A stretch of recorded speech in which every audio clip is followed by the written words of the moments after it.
আমি শুভেন্দু অধিকারী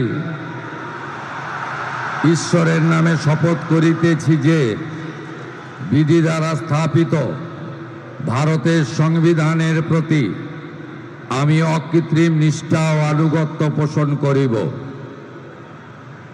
আমি ভারতের সার্বভৌমত্ব ও অখণ্ডতা রক্ষা করিব।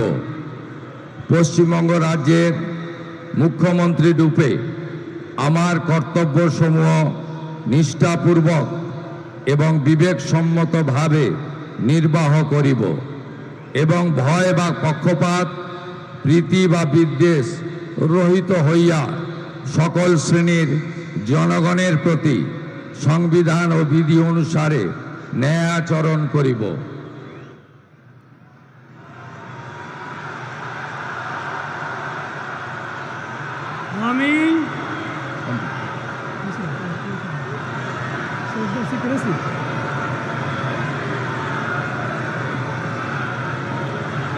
আমি শুভেন্দু অধিকারী ঈশ্বরের নামে শপথ করিতেছি যে পশ্চিমবঙ্গ রাজ্যের মুখ্যমন্ত্রী রূপে যে কোনো বিষয় যাহা আমার বিবেচনার জন্য আনিত হইবে বা আমি জ্ঞাত হইব, তাহা মুখ্যমন্ত্রী রূপে আমার কর্তব্যসমূহের যথাযথ নির্বাহের জন্য যেরূপ আবশ্যক হইতে পারে তদ্গতিকে আমি প্রত্যক্ষ বা পরোক্ষভাবে কোনো ব্যক্তি বা ব্যক্তিগণের নিকট জ্ঞাপন করিব না বা প্রকাশ করিব না।